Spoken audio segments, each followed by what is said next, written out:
Hello everyone! Ngasi unconventional career singi marakta ngasi topic design.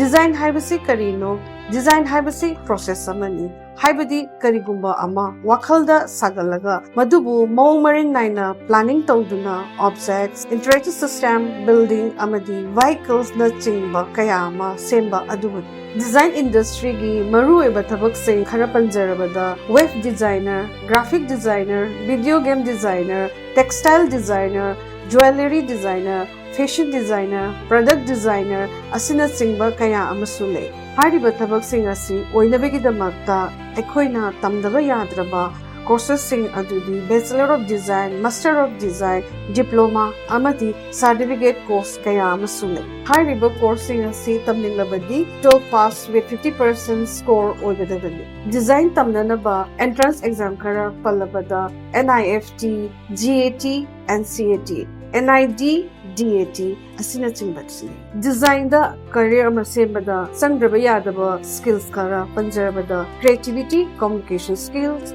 problem solving, analytical ability, teamwork skills asina chingba asin. Kanagumba maherosingna akupa marolgidamakta SS Career Solution da lakpiyu natraga makhana pijariba number asida pau pabiro.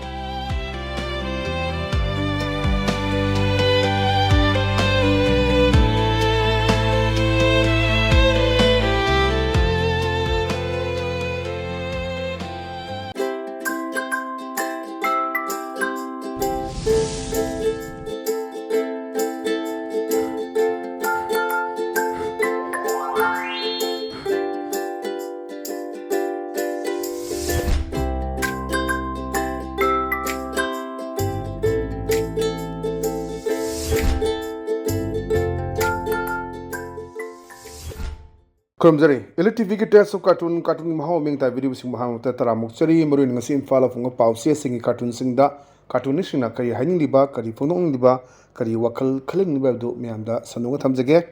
aham ba lokhasage Shanghai Express ki onthok pani da hariba cartoon si yam phajaba cartoon ni uchek mayam ama paisale kadai de paisale no yumthang na ba Myanmar rom de paisalak pani da Manipur da leb uchek ni saida yamna meaningful oibani uchek chigi mo che kana silino haibadu aina haidaga sudum myam khangwa poni adubu sangai ba legal immigrant myam sing sineba represent tawrise saida ega BBS ki cartoon sida ada Manipur da leiriba yellow missing sina uchek sida leiriba sini sambal suna kan da leise sambal wang malala paisalak tun ada mana haini is hare Myanmar rom da ge tumin paisalai bu uchek myam sibu kadai da leigidori no ne jaga di chawthurok panati Manipur si no gi pixel leibni mi masing yam khalai hana lamang leirambadu yum sajalai myam si sanabung leirambadu ji community on khre community hall myam leirak yum chinjilak panina lohong kaidong badi aba karma tawdu madu gi tawum mamang di sumang thelong hanya pukri adagi maningi kom haina tongan leiramba yamna maitei yum jawgi aduma yamna fajaba mamang sangoi maning sangoi makha sangoi kaina tawdana yam phajana leiramba yum mamagi yamna niti niyom chumba yum khulai yam de leiramba adubu mising si nomagi hangalak panina leitabadi yade puklabani na adum akoi hingdabusu yade aduna ngamda masi sida dagi adum jaga sta mathalum da wangkhalak pa yaw jaga da chinna adum leine rei sineba asem sahi khara gi matung da di amuk tawri ti atoppa se metropolitan city da lei ji ka khum da leira ga se loimak chak chu thongni tumju tumni lairek chu pani dum tawru myam sing sineba adu from da lairak pa de is hare Myanmar rom da gi tumin paisale bu chek myam sibu kadai da lei gidori no na adagi Myanmar da gi paisale u chek singna khumak pani kamain khumak ke akhoi gi lefam gi demak to wabiru nu ano makon myam saraga loire na yam phajabani jigse jaga chingi jaga se am hangi chingi jaga se dom yengthenba ngamde Manipur lengang na su yobu ngamde adu leiriba district administration leiba chingde leir manung hanjin ba jaga da chatpa ngamde leiriba myam sing tariba myam sing adu IS officer IPS officer chingmunung da chaning daba myam su leirini tawde ba dabagi tawrini AC manung ga thabak suraga nungaina leibudo pam chingda mangda chatpaji pam daba myam yawineba adu jaga adidagi khun lingkhlaktana myam tawri myam daduna akhoi gi leifam gi damak tadi karim to wabiru no anabo makon mayam saraga loirena yam phajaba hajigi leiriba situation sida thamakpa yam phajaba cartoon na thamjage patang da leisina koi sana leiba ki loiredana adani loiredana asta yengbi yam phajaba koi gi yen hatpagi yen jon dukan amagi sinne ꯑꯗ ꯌꯦꯟꯁꯤ ꯑꯗꯨꯝ ꯑꯩꯈꯣꯏ ꯆꯤꯟꯖꯥꯛꯅꯤꯅ ꯑꯗꯨꯝ ꯇꯣꯞ ꯊꯣꯝꯃꯒ ꯑꯩꯈꯣꯏ ꯃꯥꯡꯒꯗ ꯎꯇꯨꯡꯗ ꯊꯣꯝꯃꯒ ꯑꯗꯨꯝ ꯍꯥꯠꯂꯒ ꯏꯁꯤꯡ ꯑꯁꯥꯕꯗ ꯍꯥꯞꯆꯤꯜꯂꯒ ꯃꯇꯨꯁꯨ ꯕꯔ ꯐꯣꯏꯔꯒ ꯄꯨꯊꯣꯔꯒ ꯗꯞ ꯀꯛꯏꯕꯅꯤ ꯃꯣꯏꯒꯤ ꯄꯨꯟꯁꯤꯁꯤꯁꯨ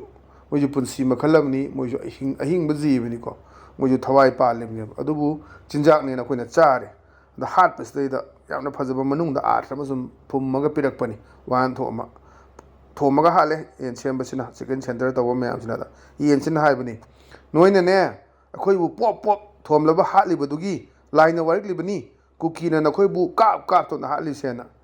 ꯁꯨꯝ ꯁꯥꯎꯅꯤꯡꯉꯛꯄ ꯑꯃꯁꯨ ꯌꯥꯎꯕ ꯑꯗꯒꯤ ꯃꯅꯨꯡꯗꯁꯨ ꯋꯥꯍꯟꯊꯣꯛ ꯑꯃ ꯄꯨꯕꯅꯦ ꯑꯗꯨꯅ ꯑꯗꯨꯝ ꯆꯤꯟꯖꯥꯛꯁꯤ ꯆꯥꯕꯁꯤꯗꯒꯤꯗꯤ ꯑꯗꯨꯝ ꯋꯥꯈꯜꯂꯣꯟꯗꯁꯨ ꯍꯥꯏꯔꯦꯅ ꯑꯩꯈꯣꯏ ꯃꯅꯥ ꯃꯁꯤꯡ ꯁꯨꯝ ꯆꯥꯕ ꯂꯥꯛꯄ ꯃꯤꯗꯨꯒ ꯁꯥ ꯉꯥ ꯆꯥꯕ ꯃꯤꯗꯨꯒ ꯈꯦꯠꯅꯔꯛꯄ ꯃꯆꯤꯡ ꯈꯦꯠꯅꯔꯛꯄ ꯑꯗꯒꯤ ꯃꯤꯅꯨꯡꯁꯤ ꯈꯦꯠꯅꯔꯛꯄ ꯃꯌꯥꯝ ꯑꯃꯁꯤ ꯂꯩ ꯑꯈꯪ ꯑꯍꯩꯁꯤꯡꯅ ꯍꯥꯏꯕꯗ ꯑꯗ ꯍꯥꯏꯕꯗꯨꯅꯤ ꯑꯗꯨꯅ ꯅꯣꯏꯅ ꯑꯩꯈꯣꯏꯕꯨ ꯄꯣꯞ ꯄꯣꯞ ꯊꯣꯝꯂꯒ ꯍꯥꯠꯂꯤꯕꯗꯨꯒꯤ ꯂꯥꯏꯅ ꯋꯥꯔꯛꯂꯤꯕꯅꯤ ꯀꯨꯀꯤꯅ ꯅꯈꯣꯏꯕꯨ ꯀꯥꯞꯇꯨꯅ ꯍꯥꯠꯂꯤꯁꯦꯅ ꯑꯗ ꯉꯥ ꯑꯃꯁꯤꯁꯨ ꯉꯥꯏꯍꯥꯛ ꯈꯜꯂꯤ ꯃꯥꯅ ꯍꯥꯏꯔꯤꯁꯤꯕꯨ ꯆꯨꯝꯖꯥꯠꯂꯅꯤ ꯂꯥꯜꯁꯤ ꯁꯨꯛꯂꯣꯏ ꯂꯣꯏꯗ꯭ꯔꯤꯁꯦꯅ ꯁꯨꯝ ꯋꯥꯈꯜꯗꯒ ꯃꯈꯜ ꯃꯈꯜ ꯈꯜꯂꯛꯄꯅꯤ ꯑꯗꯨꯕꯨ ꯍꯣꯏ ꯁꯤꯗꯕꯨꯗꯤ ꯆꯤꯟꯖꯥꯛꯅꯤꯅ ꯑꯗꯨꯝ ꯑꯩꯈꯣꯏ ꯆꯥꯏ ꯉꯥꯁꯨ ꯍꯥꯠꯂꯒ ꯆꯥꯔꯤ ꯑꯩꯈꯣꯏꯅꯀꯣ ꯌꯦꯟꯁꯨ ꯍꯥꯠꯂꯒ ꯆꯥꯔꯤ ꯁꯥ ꯃꯌꯥꯝ ꯑꯃ ꯃꯥꯒꯤ ꯆꯠꯅꯕꯤ ꯀꯥꯡꯕꯨ ꯁꯟ ꯍꯥꯠꯂꯤ ꯍꯥꯃꯦꯡ ꯍꯥꯠꯂꯤ ꯑꯗꯒꯤ ꯏꯔꯣꯏ ꯍꯥꯠꯂꯤ ꯃꯌꯥꯝꯁꯦ ꯃꯥꯒꯤ ꯁꯟꯗꯪ ꯍꯥꯠꯂꯤ ꯃꯥꯒꯤ ꯆꯠꯅꯕꯤꯗꯨꯒꯤ ꯃꯇꯨꯡ ꯏꯟꯅꯅꯤ ꯑꯗꯨꯝ ꯁꯥ ꯉꯥ ꯍꯥꯠꯄ ꯈꯣꯠꯄ ꯁꯤꯗꯒꯤ ꯍꯦꯟꯗꯣꯛꯇꯨꯅ ꯂꯝꯂꯛꯀꯤ ꯁꯥ ꯎꯆꯦꯛ ꯃꯌꯥꯝꯁꯤꯡꯁꯤ ꯁꯖꯤ ꯀꯥꯞꯄꯒ ꯍꯥꯠꯇꯅ ꯆꯥꯔꯛꯏꯕ ꯃꯌꯥꯝꯁꯤ ꯇꯧꯔꯛꯄ ꯃꯌꯥꯝꯁꯦ ꯍꯟꯗꯛ ꯃꯔꯛꯇ ꯃꯅꯤꯄꯨꯔꯗ ꯌꯥꯝ ꯇꯥꯗꯕ ꯀꯗꯥꯏꯐꯥꯎ ꯆꯨꯝꯃꯦ ꯂꯥꯜꯂꯤꯗꯨ ꯈꯪꯗꯦ ꯑꯗꯨꯅꯤ ꯁꯒꯣꯜ ꯐꯥꯔꯒ ꯆꯥꯏ ꯍꯥꯏꯗꯨꯅꯦꯕ ꯌꯥꯝꯅ ꯑꯀꯤꯕ ꯑꯃꯁꯨ ꯄꯣꯛꯄ ꯌꯥꯝꯅ ꯑꯩꯈꯣꯏꯒꯤ ꯀꯥꯔꯅꯤꯕꯣꯔꯁ ꯑꯣꯏꯕꯒꯤ ꯃꯑꯣꯡꯗ ꯇꯧꯔꯛꯄ ꯑꯩꯈꯣꯏ ꯃꯤꯁꯤꯡꯁꯦ ꯑꯗꯨꯅ ꯁꯒꯣꯜꯐꯥꯎ ꯆꯥꯈꯠꯂꯒꯗꯤ ꯌꯥꯝꯅ ꯍꯣꯏ ꯖꯒꯥ ꯃꯤ ꯑꯇꯣꯞꯄ ꯃꯐꯝꯗ ꯍꯧꯗꯣꯡ ꯆꯥꯕ ꯂꯩ ꯌꯥꯝꯅ ꯏꯁꯄꯤꯁꯦꯜ ꯗꯤꯁ ꯐꯨꯗ ꯑꯣꯏꯅ ꯈꯟꯅꯕ ꯑꯗꯒꯤ ꯍꯨꯏ ꯆꯥꯕ ꯑꯗꯒꯤ ꯂꯤꯟ ꯆꯥꯕ ꯍꯪꯉꯣꯏ ꯆꯥꯕ ꯑꯗꯨꯕꯨ ꯂꯩꯔꯤꯕ ꯑꯩꯈꯣꯏꯒꯤ ꯀꯟꯖꯥꯔꯕꯦꯇꯤꯞ ꯁꯣꯁꯥꯏꯇꯤ ꯍꯥꯏꯇꯥꯔꯦ ꯑꯩꯈꯣꯏꯒꯤꯁꯤꯗꯗꯤ ꯈꯔ ꯈꯦꯠꯅꯕ ꯑꯗꯨꯝ ꯂꯩꯕꯗꯨꯅꯤ ꯑꯗꯨꯅꯅꯤ ꯃꯥꯅ ꯍꯥꯏꯔꯤꯁꯤꯕꯨ ꯆꯨꯝꯖꯥꯠꯂꯅꯦ ꯂꯥꯟꯁꯦ ꯁꯨꯡꯂꯣꯏ ꯂꯣꯏꯗ꯭ꯔꯤꯁꯦꯅ ꯃꯥꯅ ꯈꯜꯂꯛꯄꯒꯤ ꯋꯥꯈꯜꯂꯣꯟ ꯑꯃꯈꯛ ꯄꯤꯔꯛꯄ ꯍꯥꯏꯇꯥꯔꯦꯅ ꯆꯤꯟꯖꯥꯛꯅ ꯄꯤꯔꯤꯕ ꯑꯩꯈꯣꯏꯗ ꯆꯥꯔ ꯃꯇꯨꯡꯗ ꯑꯩꯈꯣꯏꯒꯤ ꯍꯛꯆꯥꯡꯗ ꯐꯥꯎꯔꯤꯕ ꯏꯍꯨꯜ ꯃꯌꯥꯝꯁꯤꯒꯤ ꯌꯥꯝꯅ ꯐꯖꯕ ꯑꯁꯤꯁꯨ ꯋꯥꯍꯟꯊꯣꯛ ꯂꯩꯕ ꯀꯥꯔꯇꯨꯟ ꯑꯣꯏꯅ ꯊꯝꯖꯒꯦ ꯃꯊꯪꯗ ꯂꯩꯔꯤꯁꯤꯅ ꯑꯩꯈꯣꯏ ꯄꯣꯛꯅꯐꯝꯒꯤ ꯕꯥꯂꯣꯍꯦ ꯑꯗꯨꯅꯤ ꯕꯥꯂꯣꯍꯦ ꯑꯁꯤ ꯌꯥꯝ ꯐꯖꯕ ꯌꯦꯡꯕꯤꯌꯨ ꯀꯅꯥ ꯃꯥꯟꯒꯦ ꯅꯔꯦꯟꯗ꯭ꯔ ꯃꯣꯗꯤ ꯃꯥꯟꯕ ꯑꯃ ꯌꯥꯎꯔꯦ ꯃꯥꯒꯤ ꯄꯦꯠ ꯗꯣꯛ ꯑꯃ ꯌꯥꯎꯔꯦ ꯁꯣꯝ ꯅꯥꯀꯟꯗ ꯑꯃꯤꯁꯥ ꯃꯥꯟꯕ ꯑꯃ ꯑꯗꯩ ꯃꯥꯒꯤ ꯁꯦꯀ꯭ꯔꯦꯇꯔꯤ ꯑꯃ ꯂꯩꯔꯦ ꯑꯗꯩꯗ ꯉꯁꯥꯏꯒꯤ ꯃꯥꯒꯤ ꯁꯦꯀ꯭ꯔꯦꯇꯔꯤꯁꯤꯅ ꯂꯥꯛꯑꯒ ꯍꯥꯏꯔꯕꯅꯤ ꯃꯣꯗꯤ ꯃꯥꯟꯕꯅꯤꯀꯣ ꯂꯩꯔꯤꯁꯦ ꯁꯥꯔ ꯃꯅꯤꯄꯨꯔꯗꯒꯤ ꯚꯤ ꯑꯥꯏ ꯄꯤꯁꯤꯡ ꯎꯅꯕ ꯂꯥꯛꯑꯦ ꯍꯥ ꯉꯥꯏꯈꯣ ꯑꯅ ꯆꯦꯟꯈꯤꯕꯅꯤ ꯑꯗꯒꯤ ꯎꯅꯅꯤꯡꯗꯕꯒꯁꯨ ꯀꯨꯏꯕ ꯆꯍꯤ ꯑꯍꯨꯝ ꯁꯨꯕꯁꯤ ꯎꯅꯗ꯭ꯔꯤꯕꯅꯤꯗꯣ ꯑꯩ ꯐꯣꯟꯗ ꯋꯥꯔꯤ ꯁꯥꯕ ꯈꯣꯠꯄ ꯁꯥꯟꯅꯩ ꯈꯣꯠꯅꯩ ꯍꯥꯏꯕ ꯃꯌꯥꯝꯗꯨ ꯂꯩꯈ꯭ರೆ ꯎꯅꯗꯅ ꯐꯣꯇꯣ ꯀꯥꯞꯃꯤꯟꯅꯗꯅ ꯇꯧꯕ ꯃꯤꯒꯤ ꯑꯗꯨꯝꯕ ꯁꯦ ꯃꯤꯖꯣꯔꯥꯝꯒꯤ ꯆꯠꯀꯅꯤ ꯃꯦꯘꯥꯂꯌꯥꯒꯤ ꯑꯁꯥꯝꯒꯤ ꯊꯛ ꯎꯅꯅꯤ ꯑꯩꯈꯣꯏꯒꯤ ꯇꯧꯔꯤ ꯃꯌꯥꯝꯁꯦ ꯑꯩꯈꯣꯏꯒꯤ ꯑꯦꯝ ꯄꯤꯅꯒ ꯆꯠꯄ ꯃꯃꯥꯡꯗ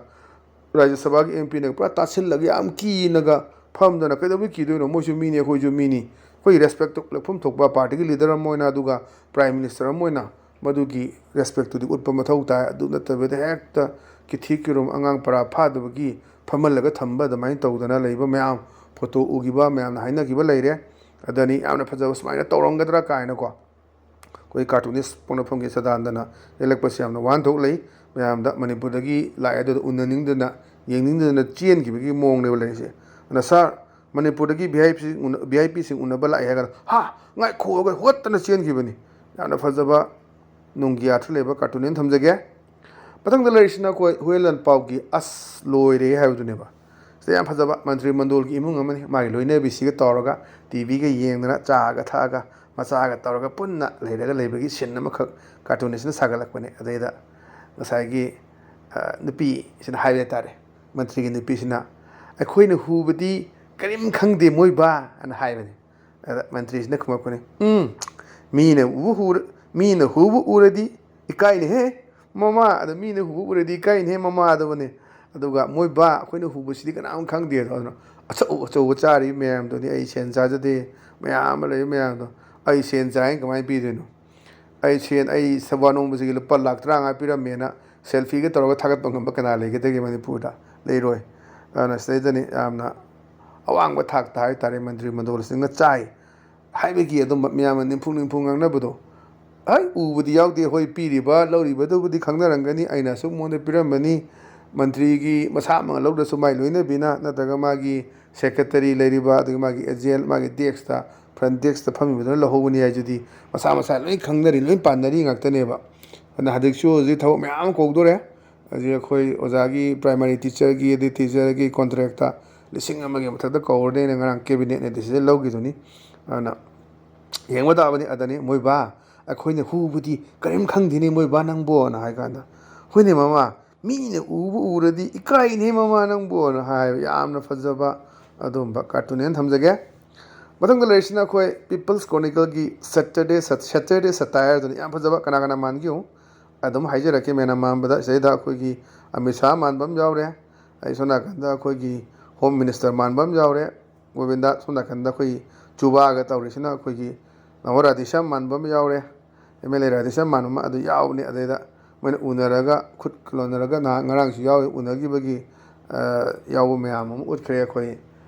ꯀꯩꯅꯣꯅꯤ ꯌꯥꯝ ꯂꯤꯖꯤꯇꯤꯃꯦꯠ ꯑꯣꯏꯕ ꯄꯣꯠꯅꯤ ꯀꯥꯏꯅ ꯉꯁꯤ ꯅ꯭ꯌꯨꯁꯄꯦꯄꯔꯗ ꯌꯥꯎꯔꯤꯗꯨꯅꯤ ꯑꯗꯨꯗ ꯉꯁꯥꯏ ꯑꯃꯤꯠ ꯁꯥꯍꯁꯤꯅ ꯍꯥꯏꯔꯛꯄꯅꯤ ꯀꯃꯥꯏꯅ ꯇꯧꯒꯤꯅꯣ how many groups how many more groups were left after this noi group sigi matungda group kya mu watligena toan group unara lakkodo mamangda akoi hanagi chief minister ama mathanda chalure adagi akoi gi sangiban gi MLA chalure adudagi handak group ama akoi Govinda saure mayam Raghumni yaure Brojen yaure mayam MLA ko mayam si yauraga chatlaga Govinda saure aduga ji akoi gi ꯍꯥꯏꯗꯤ ꯁꯝ ꯌꯥꯎꯔꯒ ꯆꯠꯂꯒ ꯎꯅꯕꯗꯨꯅꯤ ꯑꯗꯨꯗꯅꯤ ꯁꯤ ꯒ꯭ꯔꯨꯞꯁꯤꯒꯤ ꯃꯇꯨꯡꯗ ꯅꯣꯏ ꯑꯥꯗ ꯀꯅꯥ ꯀꯅꯥ ꯂꯥꯛꯀꯗꯕ ꯂꯩꯍꯧꯔꯤꯅ ꯍꯪꯕꯗꯨꯅꯦꯕ ꯌꯥꯝꯅ ꯐꯖꯕ ꯋꯥꯍꯟꯊꯣꯛ ꯂꯩꯕ ꯀꯥꯔꯇꯨꯟ ꯍꯥꯏꯅ ꯊꯝꯖꯒꯦ ꯉꯁꯤꯒꯤꯗꯤ ꯑꯗꯨꯝꯕ ELITETVꯒꯤ ꯇꯦꯁ ꯑꯣꯐ ꯀꯥꯔꯇꯨꯟꯒꯤ ꯃꯍꯥꯎ ꯃꯇꯥꯡ ꯑꯁ꯭ꯋꯥꯏꯗ ꯂꯣꯏꯁꯤꯟꯖꯔꯦ ꯃꯤꯠꯌꯦꯡ ꯇꯥꯕꯤꯔꯤꯕꯁꯤꯡꯕꯨ ꯑꯃꯨꯛ ꯍꯟꯅ ꯈꯨꯔꯨꯝꯖꯕ ꯂꯣꯏꯅꯅ ꯀꯥꯏꯅꯗꯕ ꯌꯥꯊꯪ ꯅꯤꯖꯔꯤ ꯄꯤꯅꯕꯤꯔꯁꯤ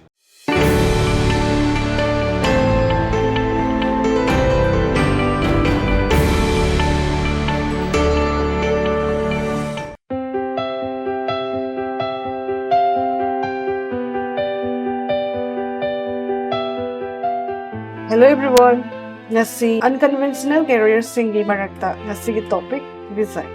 Design haibasi karino? Design haibasi process amani. Haibadi karigumba ama wakhalda sagalaga madubu mawng maring naina planning tawduna objects, interactive system, building amadi vehicles na chingba kaya ama semba adubani. Design industry gi maru eba thabak sing khara panjarabada web designer, graphic designer, video game designer, textile designer, jewelry designer, fashion designer, product designer asina chingba kaya amasu lei. Hariba thabak sing asi oinabagidamagta ekhoina tamdaba yadraba courses sing adudi Bachelor of Design, Master of Design, Diploma amadi certificate course kaya amasu lei. Hariba course sing asi tamninglabadi 12 pass with 50% score oigadagani. Design tamnanaba entrance exam kara pallabada NIFT, GAT and CAT, NID, DAT asina chingbatsi. Design da career ama sembada sangraba yadaba skills kara panjarabada creativity, communication skills, problem solving, analytical ability, teamwork skills asina chingba asin. Kanagumba mahirosingna akupa marolgidamakta SS Career Solution da lakpiyu natraga makhana pijariba number asida pau pawiro.